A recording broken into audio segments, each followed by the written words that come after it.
ഓം നമോ നാരായണായ.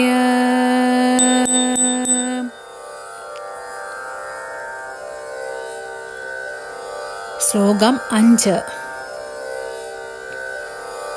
നിർവ്യാപാരോപി നിഷ്കാരണം അജഭജസേ യത്ക്രിയാമീക്ഷണാഖ്യാം തേനൈവോദേതി ലീനാ പ്രകൃതിർ അസതി കൽപാഭികൽപാദികാലേ തസ്യാ സംശുദ്ധമംശം കമപി തം അതിരോധായകം സത്വരൂപം സത്വം ധൃത്വാ ദദാസി സ്വമഹിമ വിഭവാകുണ്ഠവൈകുണ്ഠരൂപം.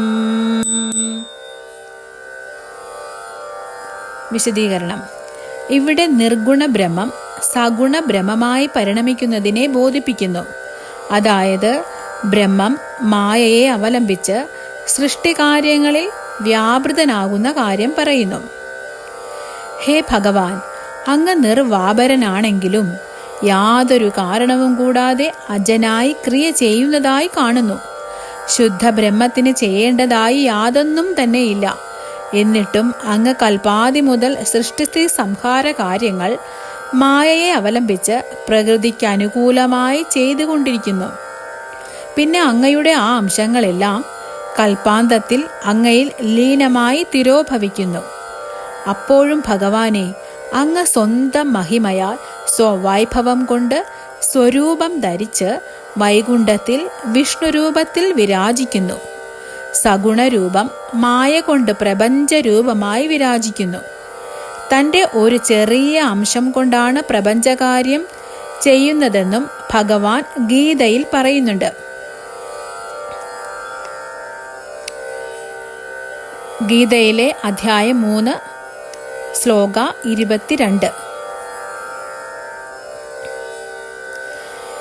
നമേ പാർത്ഥാസി കർത്തവ്യം ത്രിഷു ലോകേഷു കിഞ്ചന നാനവാപ്തമവാപ്തവ്യം വർത്ത ഏവ ച കർമ്മണി.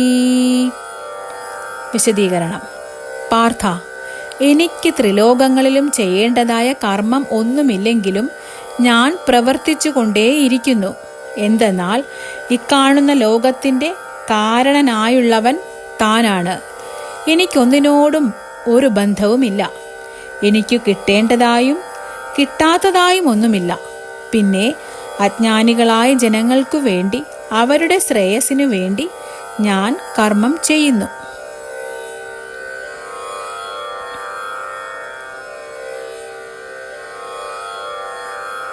ശ്ലോകം 6. തത്തേ പ്രത്യഗ്രധാരാധരലളിത കളയാവലികേളികാരം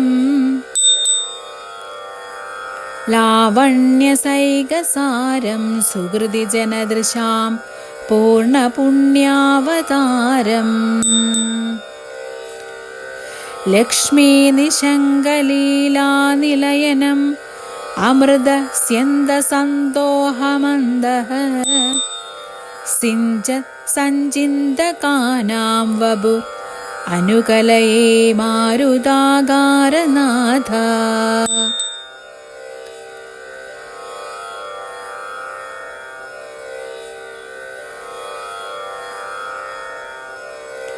വിശദീകരണം. അല്ലയോ ഗുരുവായൂരപ്പ, പുതുമഴക്കാറുപോലെ മനോഹരമായ കായാമ്പൂ വർണ്ണനായ സൗന്ദര്യത്തിൻ്റെ സാരസർവസ്വമായ സുഹൃതികളുടെ കണ്ണുകൾക്ക് പൂർണ്ണമായി അവതരിച്ച പുണ്യപൂരകമായ ലക്ഷ്മി ഭഗവതിയുടെ കേളീരംഗമായി ധ്യാനിക്കുന്നവരുടെ ഹൃദയത്തിൽ അമൃതധാരയൊഴുക്കുന്ന അങ്ങയുടെ ആ കമനീയമായ മംഗള വിഗ്രഹത്തെ ഞാൻ സദാ ധ്യാനിക്കുന്നു. ഭഗവാന്റെ കമനീയ വിഗ്രഹത്തെപ്പറ്റി എത്ര പറഞ്ഞാലും കവിക്ക് മതി വരുന്നില്ലെന്ന് ഈ ശ്ലോകം തെളിയിക്കുന്നു. ശ്രീകൃഷ്ണന്റെ നിറത്തിനെ മഴമേഘത്തോടും കായാമ്പൂ വർണ്ണത്തോടുമാണ് ഉപമിക്കുന്നത്. ലോകത്തിലെ സർവ സൗന്ദര്യത്തിൻ്റെയും സാരമാണ് കൃഷ്ണൻ. അദ്ദേഹത്തെ പോലെ സൗന്ദര്യമുള്ള മറ്റൊരു വസ്തുവില്ല. ഗുരുവായൂരപ്പൻ്റെ ദർശനം സുഹൃതികൾക്ക് പുണ്യമാണ്. ഇങ്ങനെയുള്ള ആ ഭഗവാനെയാണ് ലക്ഷ്മി ദേവി കേളീരംഗമാക്കിയിരിക്കുന്നത്. ലക്ഷ്മി ആ ഭഗവാനിൽ സദാ രമിച്ചു കഴിയുന്നു. ഭഗവാനെ ധ്യാനിച്ചു കഴിയുന്നവർക്ക് അദ്ദേഹം പരമാനന്ദം പ്രദാനം ചെയ്യുന്നു. ഇത്ര വിശിഷ്ടനായ സർവ്വശ്രേഷ്ഠനായ ഗുരുവായൂരപ്പനെയാണ് മേൽപ്പത്തൂർ രോഗനിവാരണത്തിനായി ധ്യാനിക്കുന്നത്.